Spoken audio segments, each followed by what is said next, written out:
Alright, let's take a quick journey through one of the most fascinating family trees in history.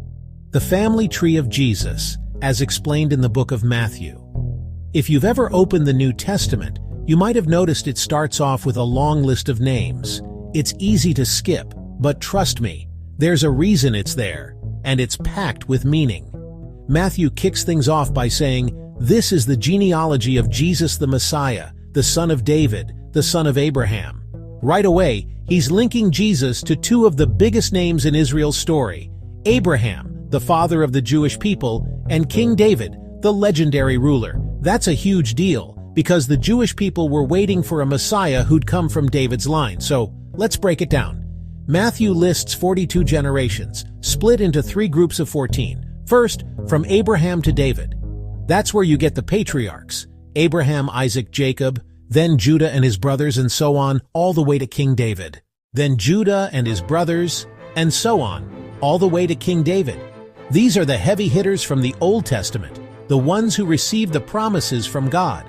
Next, we go from David to the exile in Babylon.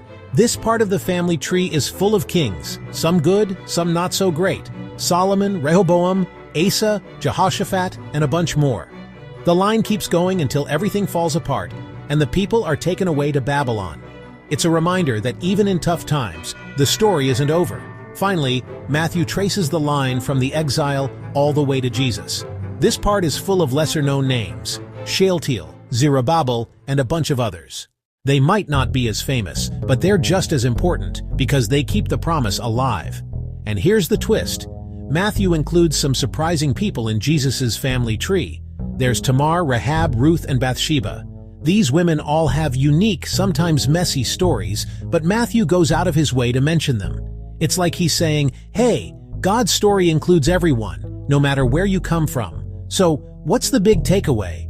Matthew's family tree isn't just a list of names. It's a story of promises kept, hope in the middle of chaos, and a reminder that God works through all kinds of people and situations. And at the very end, the list lands on Jesus, the one Matthew calls the Messiah. So next time you see that long list at the start of Matthew, don't skip it. It's the story of how God's promises came true, one generation at a time. And that's a story worth remembering,